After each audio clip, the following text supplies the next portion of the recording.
to the second webinar from the Light Center. Today we're going to take it easy. We are going to be discussing hands-on activities as we were doing in the past year.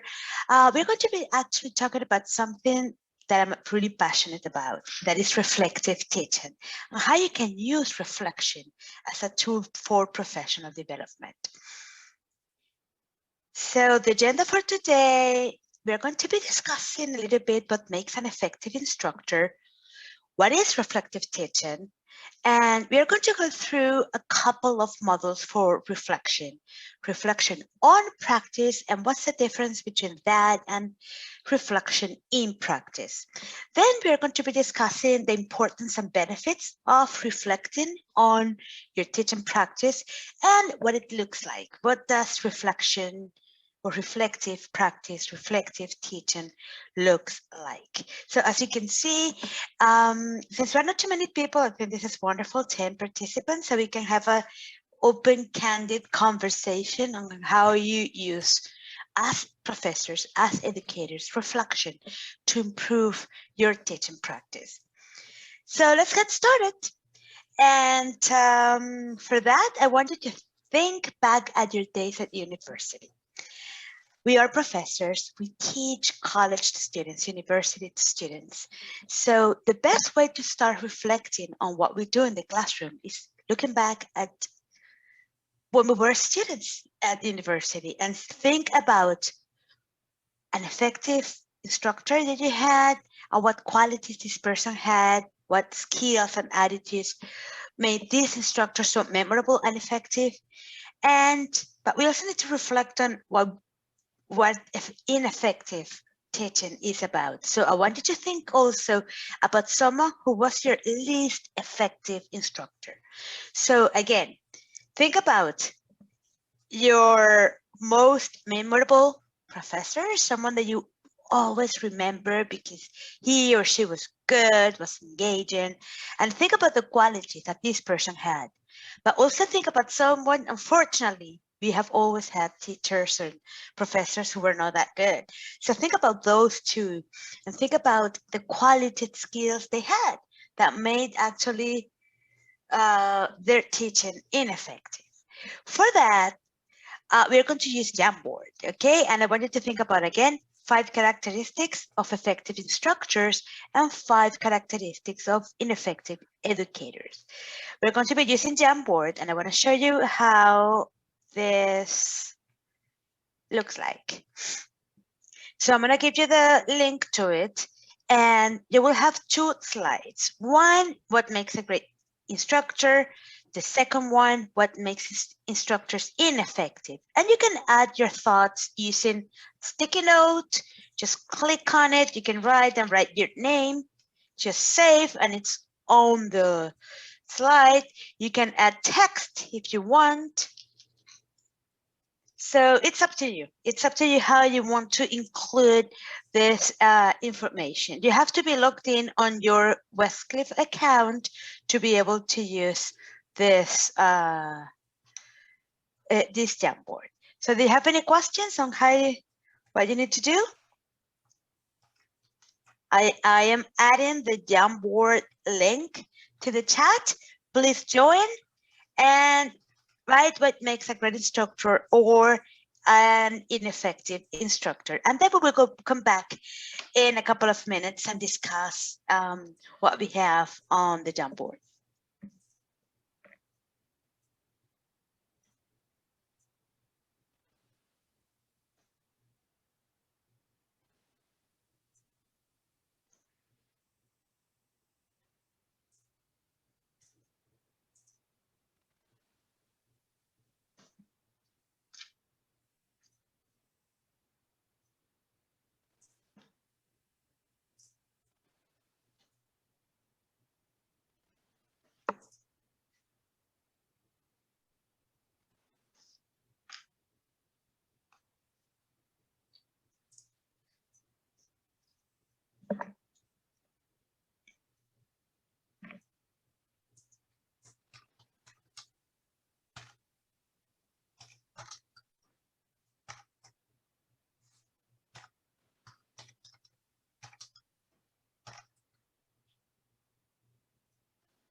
Okay. So let's have a look at what you have there. According to your experience as a student at university, what makes a great instructor? Anyone sharing your thoughts?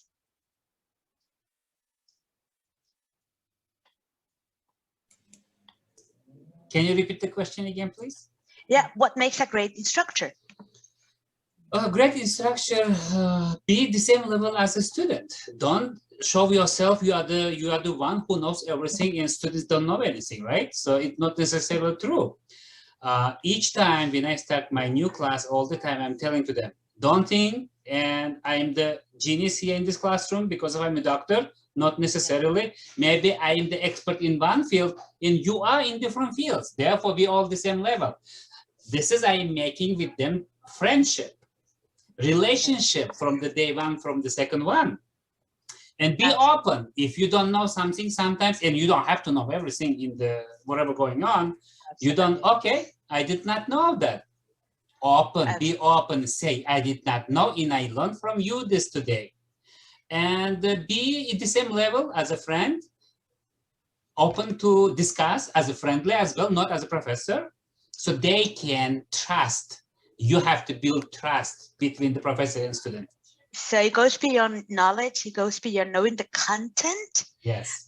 But establishing relationships, humanizing the teaching, if you like. Yeah, Thank you so much, Professor Sherm. Thank you. Anyone else? Yes, in addition to what Dr. Sherm mentioned, and I totally agree with that, I mentioned a couple of other points that a good instructor should have a great amount of patience with the students. Oh, yeah. That is what, and good listening skills. And of course, the both knowledge and experience to know exactly the subject, and also to show and give confidence to the students that you know, because they have to trust you and what you say.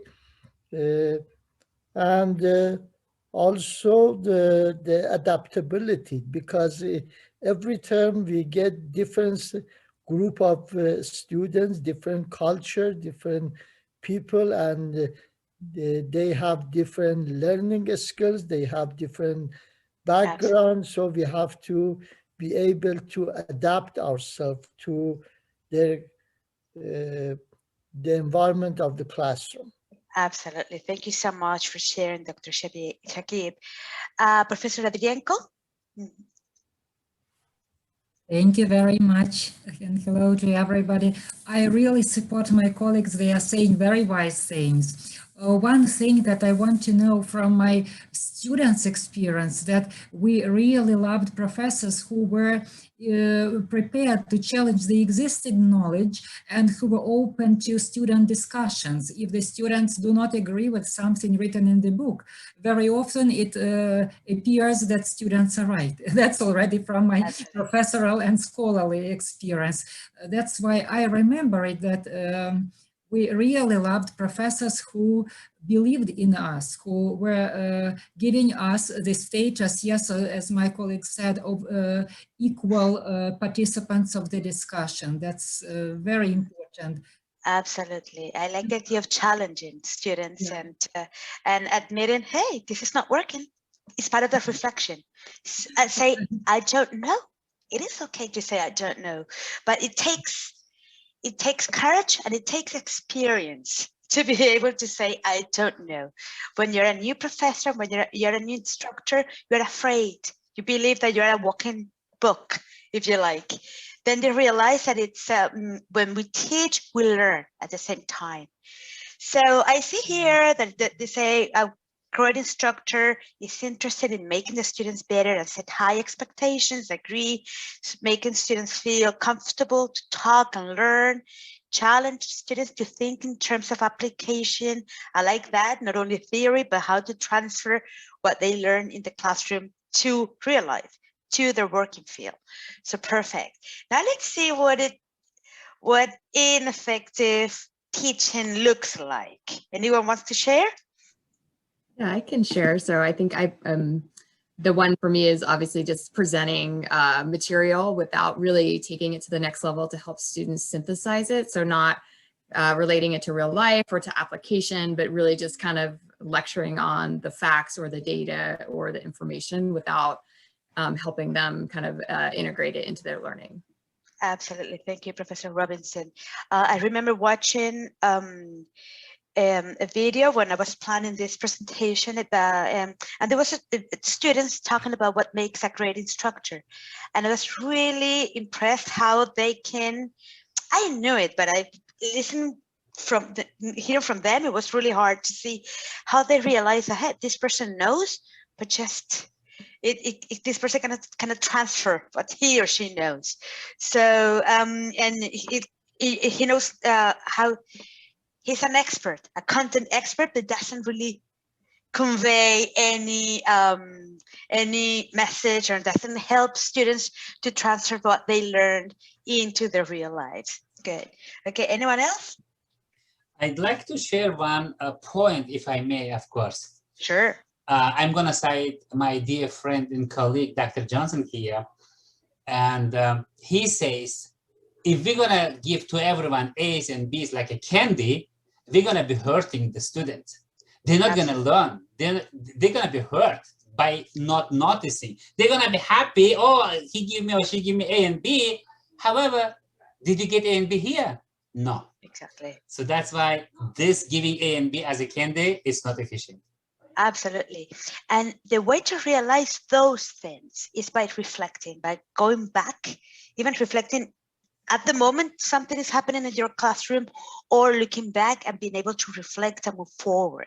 So this is exactly what the conversation that we wanted to have today, how we can help ourselves, how we can use ourselves as a source for professional development, how we can use reflection, how we can use what happens in our classrooms to become better teachers, to become better instructors. So I'm going to continue here. And I'm going to keep the Jamboard, and once I make screenshots, I will send to you. So I wanted to start by talking about what makes a great instructor and what makes it really an ineffective one, because that's a starting point when it comes to reflection, looking back from your experience as a learner and see what you liked, what you felt worked for you, so you can implement in your students, and what you felt was really ineffective, so you don't make the same mistakes your professors did when you were a student. So, but that is a process. It's a process that takes time, that is a cycle. And this is something that we're going to be discussing later on. So I would like to move on and talk about reflective practice. What is it in your own words? When you read reflective practice, what comes to your mind? I want to mention a history from my memory. Sure. I had a great professor that is one of my role models. In midterm, he took an exam, and the average of the class was very low. Okay. He came back to class the week after and said it was a bad experience for both of us. It was a bad grade for me too. And that was a great example for reflection. Absolutely. To look back to see, to find out what went right and what went wrong. Absolutely. And, absolutely. Use it to make continuous improvement. Absolutely. Absolutely. Anyone else wants to add anything? Yeah, if I may, I'd like to share also from my history. When I was a student at the university, it's in Europe, in Soviet Union, so we had from 1 to 5 scale. 5 is the highest, we equal to 100 here. So 1, 2 is you fail. So my professor gave me 4, which is equal here 80 probably, I don't know. So I said, Professor, you give me 4, someone else did worse than I did, you give the A. And whatever I'm going to say, Professor Andrienko would understand, no one else. She said to me, большому кораблю большое плавание. That means bigger movement for big boat. You know more. I am encouraging that student giving A so that student become more interested in the subject. And that A not equals to your A. Does that make sense? Okay.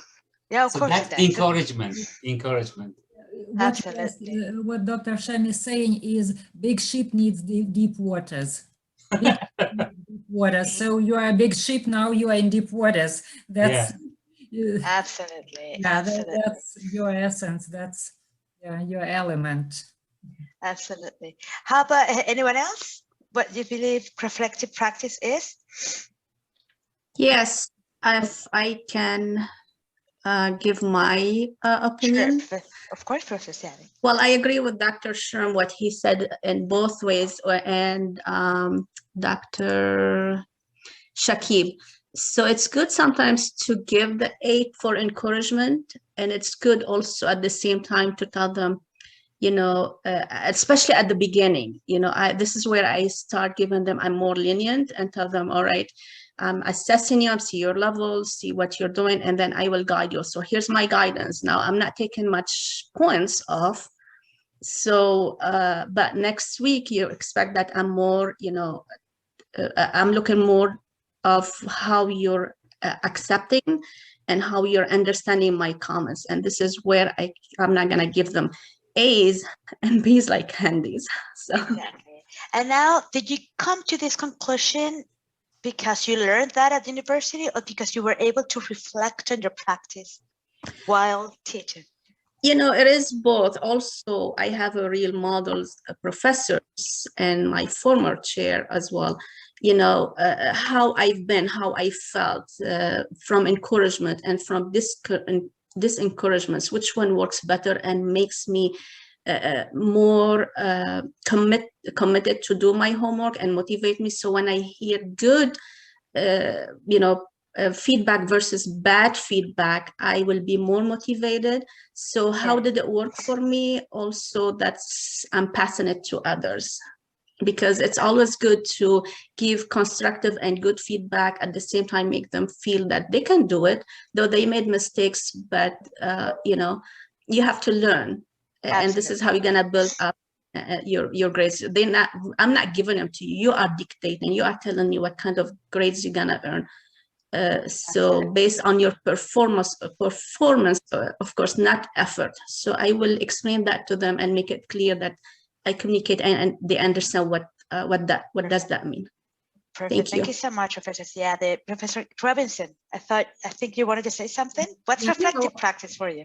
Yeah, and I think you know, so I'm a psychologist by training. So I think what it brings to mind for me is there's a practice in psychology where you reflect back, right? So whenever whoever is said, you reflect it back to make sure that you've digested the information, that you have the right understanding. So when I hear reflective practice, like that's what comes to mind, is kind of that art of kind of saying back or processing back, or somehow presenting back the information that was shared. Absolutely. Thank you so much. Yeah. So what we're going to do now is we're going to listen to educators talking about reflective practice and what that means for them. And I want you to think about their definitions of reflective practice and see if they compare with yours. So I'm going to give me just a sec.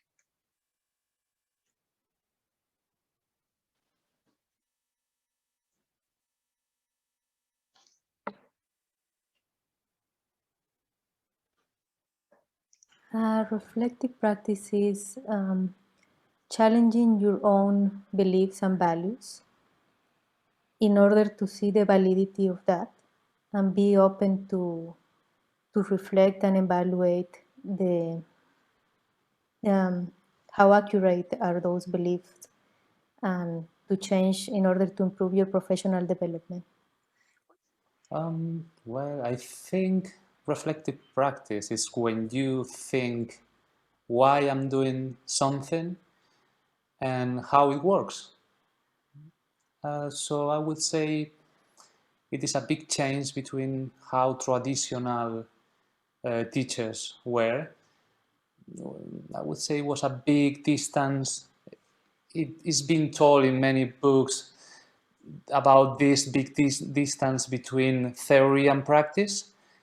And I think that is changing. I think now teachers, we have to be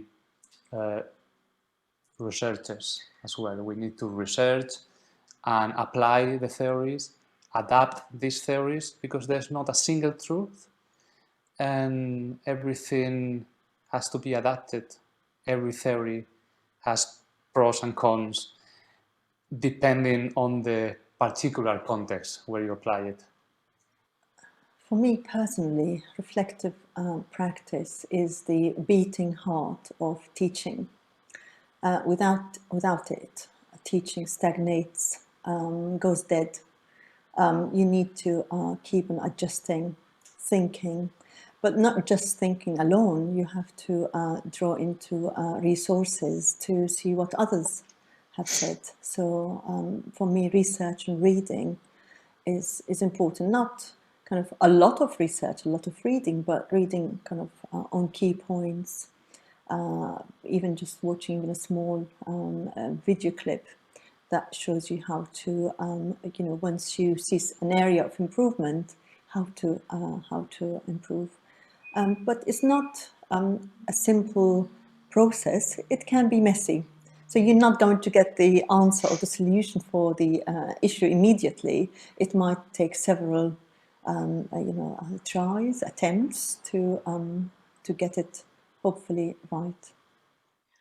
So reflective practice is basically thinking about your own work, how you are doing it, and how you can make it better. And there's a scope for improvement every time. So you are open-minded enough to take on new challenges and improving yourself all the time.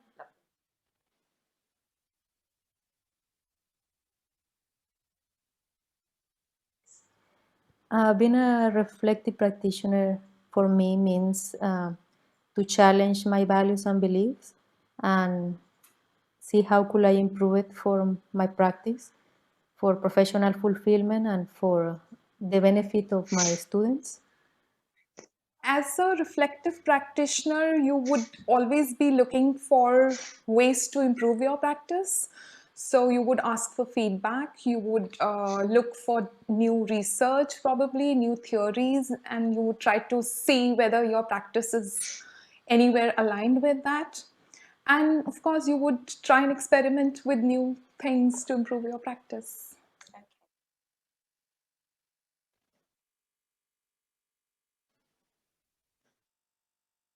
To summarize, the reflective cycle is first teach, reflect, action, and implementation. Okay, so now that you have listened to professors from all over the world talking about reflective practice, how do their ideas about reflective practice compare with yours? May I? Sure. Yeah. Thank you very much. It's really interesting to listen to our colleagues, and everything they say, of course, makes sense because it is the result of deep reflection, of thinking about their experiences. For me, I would say reflective teaching is learning from yourself, from your own experiences, attending the meetings like this one we are having today to learn from other professors, and just being open to new things. It's like looking at yourself in a mirror when you are teaching. Our students give us feedback whenever our colleagues or, for example, administration watches us and they give us advice. It's also feedback that we can implement and make our work better. That's why I really liked this term, cycle, reflective cycle. That is, Absolutely. I start challenging, that is, I admit that my teaching is not perfect. There is room for perfection. I look for solutions. I find some possible solutions. I bring them into reality in my class.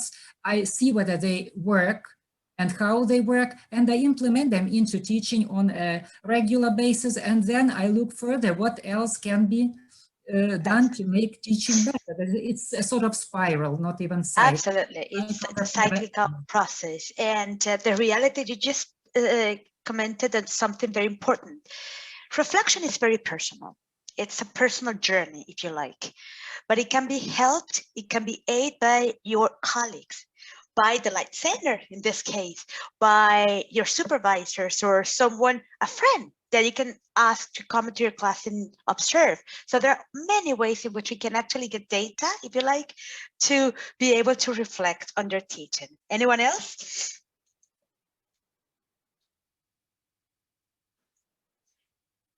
Okay, if not, we can move on and continue talking about reflective teaching. What is it? When we talk about reflective teaching, is actually examining your beliefs about teaching and learning and about the content that you teach. For example, I'm a language teacher and I'm a language instructor. And I'm a teacher educator, which means that I have to examine my own values and beliefs about teaching, learning, education, language, communication. So I need to see whether all those beliefs are really represented in your teaching practice. And it has to be done, this reflective teaching, the reflection has to be done before, during, and after a course is taught. We don't need to wait till the end to be able to reflect on what we are doing in the classroom. So in other words, we take an experience, a professional experience, a learning, teaching experience. We look at it, we consider it, we evaluate it, and with the purpose of enhancing our teaching skills. And why do we want to become better professionals, better instructors? Because we want to give our students the best possible learning experience. So it has to be conscious. It's unconscious recall and examination of experience. And it's done for you as the professional to make decisions, to decide what you need to change, if you need to change something.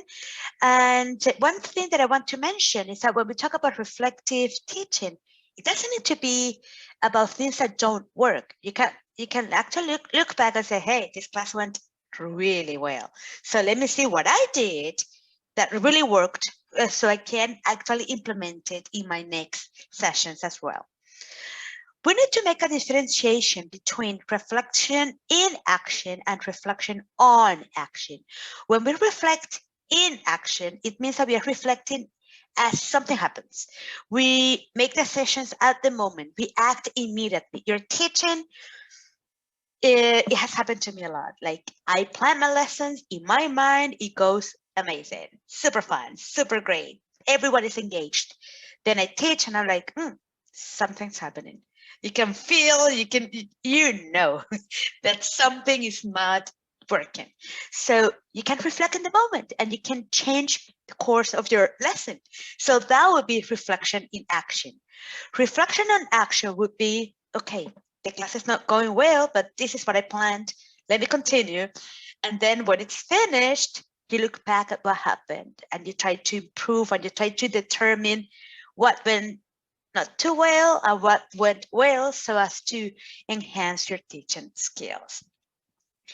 Now, there are two learning cycles that I want to share with you today. Even though they're a bit old, from the 80s, those are the two that I want to share with you are the ones that are more used in reflective practice. The first one is called learning cycle.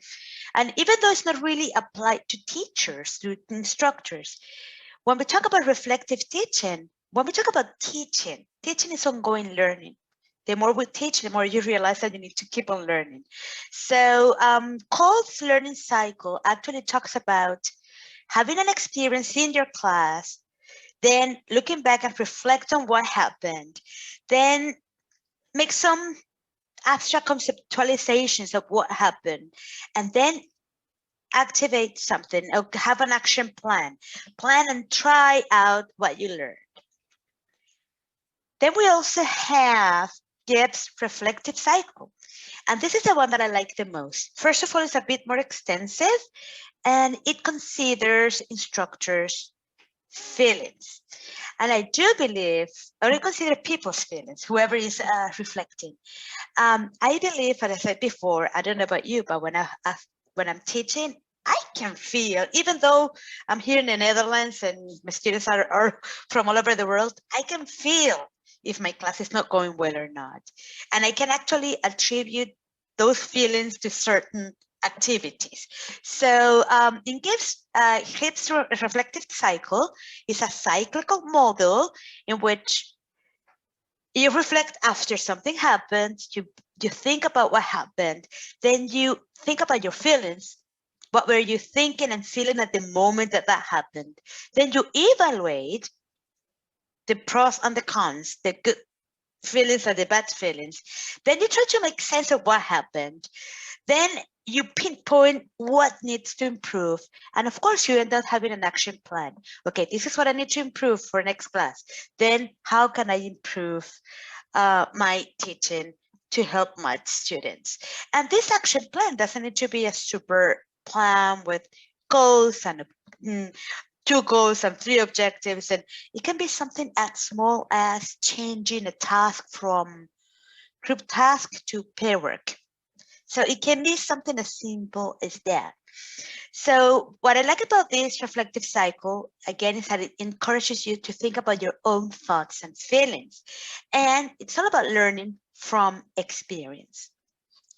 Now, it is important to mention that the process of reflection is cyclical. It's not like, okay, something happened, I reflect, I look back, I reflect, this is what I need to change, I change, done, next.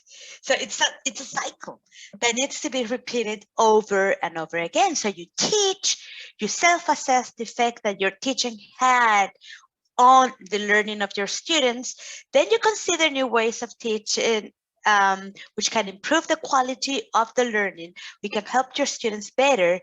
Then you try these ideas. After you teach, self-assess, and you consider what needs to be revised and changed, then you try these ideas in the classroom. And then you repeat the process, because once you have a new idea that you have to try, then you have to again look back or reflect in the moment to see if your activity or if your action plan actually worked. Any questions? Okay, if not, I'm going to, I cannot see you now, so please feel free to open your microphone and speak if you need, because I'm going to be talking and then I cannot see the faces. So I just want to give you a few tips concerning reflection.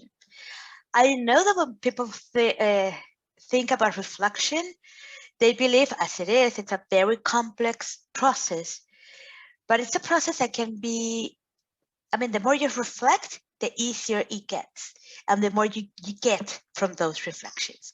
So there are 6 R's that we instructors should consider when to get the most out of our reflections. The first one is reactive. When we talk about reacting, it's just asking ourselves, how will I decide what areas of my teaching I need to improve?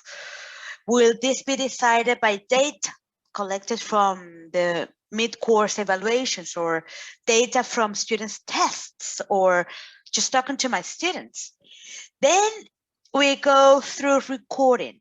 In recording, what you need to think of is, okay, how am I going to record all this experience? Am I going to keep a journal? Am I going to record myself? Will I do it myself? Will I ask someone to do it for me? What documents will I use? Do I need a Word document? Do I need my cell phone? So all that goes in recording. Then reviewing. It's nothing but understanding your current teaching method. So look back and see what worked well, and how do you know it worked well, or what didn't work well, and how do you know it didn't work well, or how you can do what did not work as planned and why it did not work as planned. Then we have revising, and it's adapting your teaching by trying new strategies.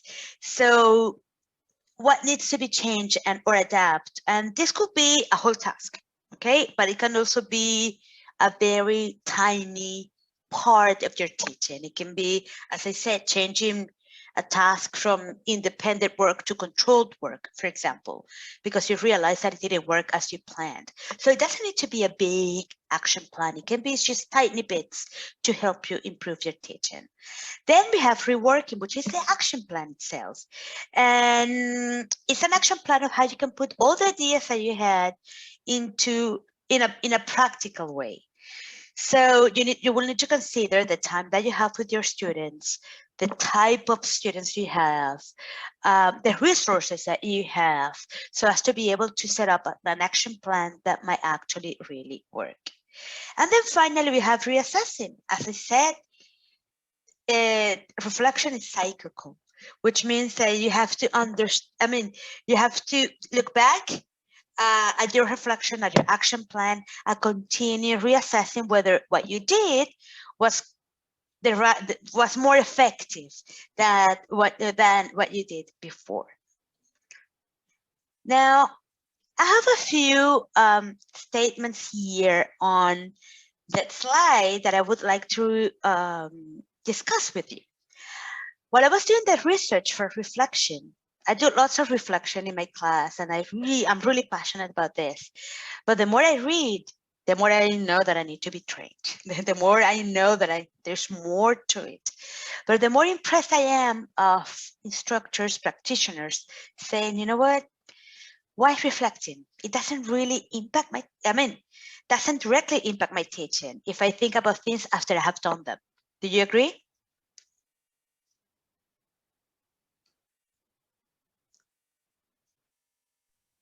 If you Anyone? agree with these statements, for me, I would say without reflection, teaching without reflection, it's like trying to live without air or water. If you are a teacher, you have to learn, otherwise you will not be able to teach.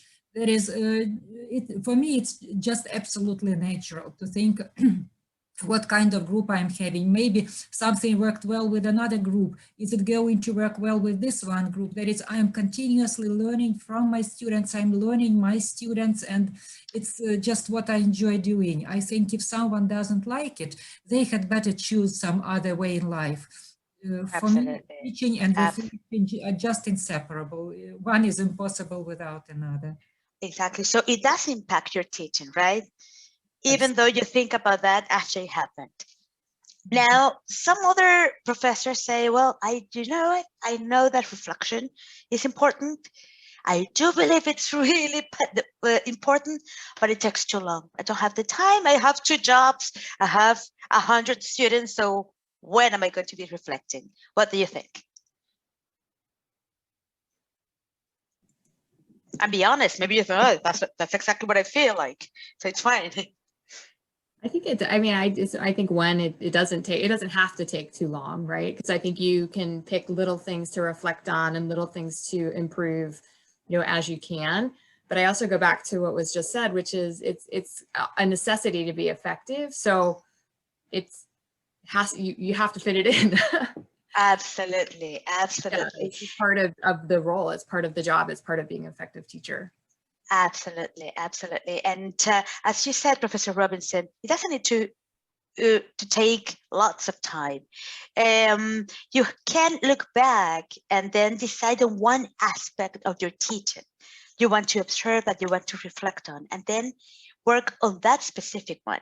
For example, in my case, it's time management, and you will experience that when I rush on my last slides. It's always like that. And I look back and I reflect, and I'm going to do this, and I'm going to do that. And it's cyclical, so I keep on doing it till I get it right, hopefully. So what about the third one that it says, reflection is only focused on me, so it doesn't affect my students. Why should I do this? What do you believe? I think it does affect students, because actually everything we are doing is focused on students, is for their sake. And I would like to support Professor Robinson. I don't think it's a separate time that needs to be allocated. It's rather a state of mind of being reflective all the time. just being conscious, being aware of what you are doing and what you are giving to your students. And there's always some gap between what you desired and how it worked, and working on that gap all the time. Yeah, it always does work with students. And from my more than 30 years teaching experiences, students always feel who is indifferent, who just is there to work their hours, and who is with them all the time. And that is a reflection. It just being with It does affect your students. If you reflect with the purpose of enhancing, of improving, of becoming a better professional, then the learning experience gets better. Then students are more engaged. So how about people who believe that reflective teaching, reflection on our practice is actually a negative process? I mean, who wants to look back and criticize themselves? So do you believe that reflection is a negative process? Yeah, I would just say to me, it's about continuous improvement. So it's not meant to be punitive or negative or about what you did wrong, but more about how you can do better.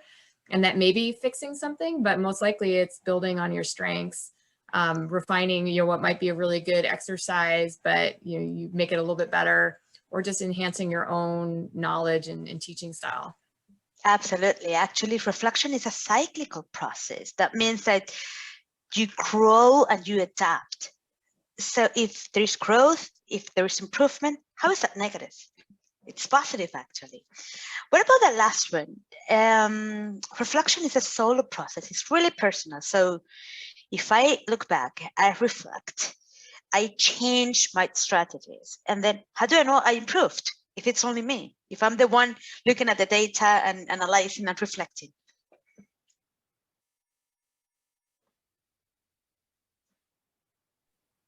Actually, if you are a teacher, you are never the only one, because there's always someone you teach. And from them, you will see, we give students grades, and they give their grades to us in response, even if they don't do it physically by assigning a certain number. But we feel it, we see it in their eyes, we feel it from their reactions. And that's why I said it always about students. You are never alone in teaching. There's someone who will teach, and they will grade whether you are learning well from your reflection or you are not. Absolutely. Anyone else? It's actually not a solo process. It can be done by yourself. Yes, it can be done, but it's best performed if you have a supportive network, if you have colleagues that can observe you. If you can ask your students, as Professor Adrienko said, you can ask your students and then listen to what they have to say. So it doesn't need to be an isolated process. Now, we don't have much time, but I think we can do this very quickly. I want to ask you, we have been discussing this. Is reflective teaching important? And what are the benefits of reflective teaching? So what do you think? We have known so far that, yeah, it might take some time, but you need support. It will enhance your teaching. But is that really important? Do all instructors need to reflect? And what are the benefits of this reflective practice? Anyone? Yeah, I mean, I think it's so important. I mean, you just think about the fact that, the day and age that we all live in, everything is changing so fast, from technology to the knowledge-based research, teaching styles, teaching techniques, what we know about adult learning, et cetera. I think if you don't engage in this process, you're not going to continue to grow and learn and really be of service to your students. Absolutely, I agree. Thank you, Professor Robinson. Anyone else? If I'm not too talkative today, that's fine. No, welcome. Supporting Professor Robinson's view, I would also like to add that, to me, reflective teaching is the only possible way of teaching. We usually are working with students who are young people, even if they are not very young in age. They are people who are about growth. That is, they are growing. If we are not growing, how will we teach them? That is, for me, it is the state of mind, reflection, continuous reflection on what we are doing is the state that brings about your growth as a professional, maybe your growth as a scholar, it depends on what exactly you are doing, your growth in relations with students. That is, I think it's the only way of teaching that is possible, at least personally for me. That is, it's even not even a question of benefits or otherwise. It's just the only way it can be. Absolutely. It's that important that it has to be part of our practice. And if we need to find time to reflect, I'm very sure that we all do. The point is to reflect in a systematic way, to be able to keep track on those reflections, to change, if necessary, our practice. So when we talk about the importance of reflection, well, reflecting on your practice is so important because unless you, I mean, first of all, it has to be conscious and it has to be systematic, as I said before. But if you don't reflect, then you won't be aware of how and when you're being discriminatory. Hopefully not, but it can happen and we don't realize it, we don't look back and we don't reflect on what we are doing. We will not be able to make use of the knowledge base developed by our own profession, and we will continue doing the same that, apart from being boring, can be us making the same mistakes over and over again. As one of the teachers on the video said, if you don't reflect, if you don't grow, then it feels like you're dying anyhow. So our skills will decrease rather than develop. And this is a misunderstanding that many professionals with lots of years of experience have. That, oh, I've been teaching for 20 years, so I know what this is like, what this is about. So I don't need to reflect. I know this. And it's actually the opposite. As we said before, the world is changing so fast that we need to continue. We need to keep on reflecting and changing the status of education as we're talking right now. Then also reflection helps us be conscious of our potential bias and discrimination. And this is a topic that we are actually going to be discussing next month. You will get an invitation to webinar on this. And it's going to be very interesting. We have an invited speaker that will be discussing this. So also reflection will helps you make the best use of the knowledge available. It's going to challenge you. And it's going to challenge you to do better. And it's going to help you avoid making past mistakes. And of course, maximize our own opportunities for learning. I always tell my students, they are future teachers, I always tell them, teaching is ongoing learning. The more you teach, the more you have to learn and the more you have to grow. Now, what does it look like? We know that it's important. We know the benefits, but how can you do this? Well, you can actually have reflective journals. They don't need to be paper-based. You can have your phone. With, for example, in my case, I use Keep. Google Keep, where I keep notes on what I do, or I actually record voice messages when I feel like something is not going well, so I record it and then I can reflect back. But you can also do it on paper. It's up to you. You can also have observations. Ask a colleague to observe you, or the Light Center, we have that service. You can ask us to come to your class and observe, and you give us a specific issue that you want us to focus on, and then you can also use observations as a way of professional development. Also recordings, we have VCS, and I don't know about you, but many times I have to look back.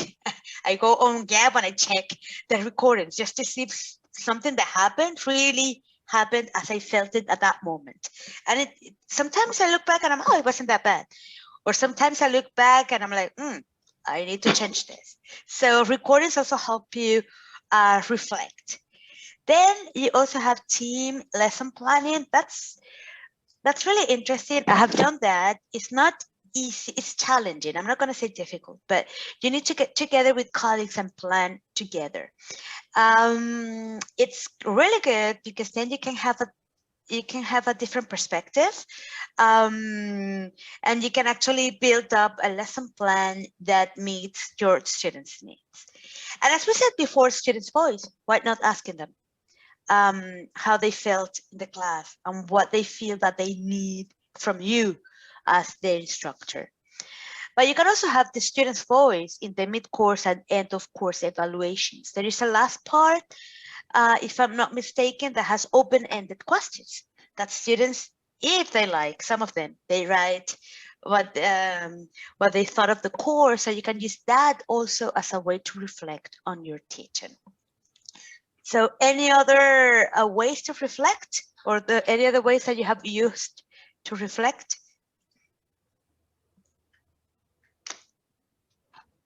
Okay, so let's move on. Let me close this so I can see this better. Now I have a question for you. At the Light Center, we are all about teaching excellence, innovation, how to help our faculty. Now I have a question, an honest question. How can instructors be supported in the development as thoughtful, reflective practitioners so that they may be active contributors to the Westcliff University teaching community? In other words, what can the Light Center do for you to help you become a reflective practitioner?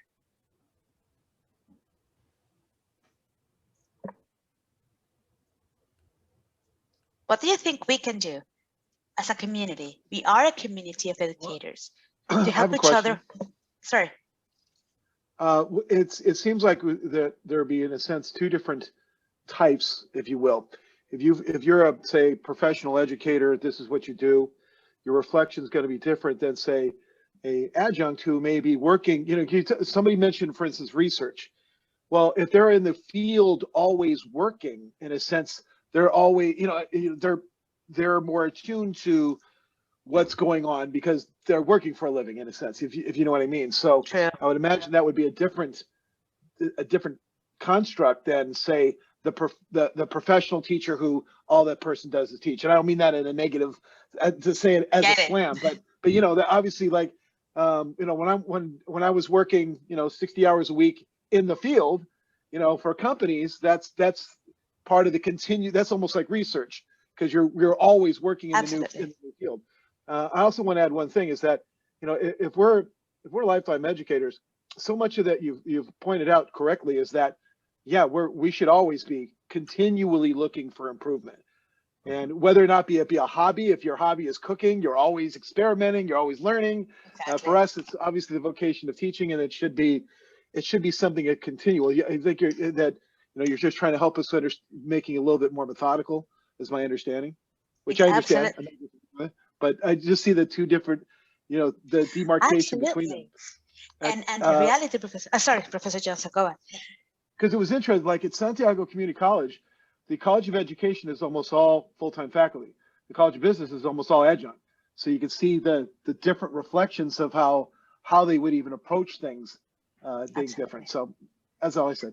Yeah, absolutely. And I think time and commitment to only one job, if you like, makes a difference.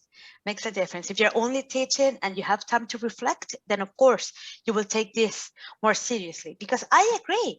If you're working 60 hours a week, let's be honest, you cannot look back and when will you be able to look back and reflect? And that's why you can actually reflect on the moment, and you can, that's the best way to do it. The idea is that we realize that whatever we do in the classroom needs to be reassessed. It's in the lesson plan. If you plan your lesson, it worked, it didn't work, how do you know? All those questions need to be asked every time we teach. And I myself, I watch the recordings a lot. That helps me a lot. But of course, as you said, I work also 50, 60 hours sometimes. So what I do is that I'm going to be honest, I get in bed with my phone and my earplugs and I watch. And I say, okay, so I can do this. So that there are ways to do this. At the Light Center, we created, and I wanted to share with you, and with this I'm going to be finished, we created Instructor Self-Reflection Guide. So some of you already used it, but I will be sending this along with the PowerPoint presentation and the recording with the newsletter that we're going to be sending by the end of this month. Basically, it has two sections. The first one is open-ended questions, and you have to use this at the end of your class. So, and then there's a second section that it takes into account experiences from the past session, and then it's very easy to complete. And it doesn't really take 5 minutes to complete, but it gives you some type of data, some type of time, and yeah, to reflect on what happened in your classroom. So I want to finish this webinar saying that reflective practice benefits everyone. Benefits you because you grow as a professional. Things get even more fun because you get to do and to experiment with different strategies. But it also benefits students. If you improve, the learning experience will improve. So thank you so much for joining us today. As I said before, the presentation, the videos, and some research that we also collected will be distributed on the newsletter at the end of this month. So any questions? Thank you very, very much for this wonderful presentation and event. May I answer very briefly to what Dr. Johnson was saying? Sure. Because I think it is important. I had an experience in my life when I was administering over 200 professors, and some of them were full-time, some others were field professionals. And I would say it is not so that field professionals are not reflecting on teaching, but they are reflecting differently. Full-time professors mainly think on our teaching methods. Field professors mainly think how what we are teaching is going to work in practice. That's why I think it is very, very important to have exchange so that we learn from our colleagues. If we are full-time, we learn from those who are in the field. If we are in the field, we learn from those who are full-time and focused on methods of teaching. I think it is a very, very valuable exchange, and I really thank the Light Center for having such events where we can see and talk face-to-face and discuss these problems. Absolutely. These moments are necessary for us to talk about some things that are important in our teaching and that will help us grow as professionals and as a community. That's also very important. So thank you so much for joining us today, and stay tuned because we have really amazing webinars coming up, and you will get the invitation soon. So thank you so much, everyone. All right, thank you. Bye-bye. Bye. Bye-bye. Thank you. Thank you, everyone.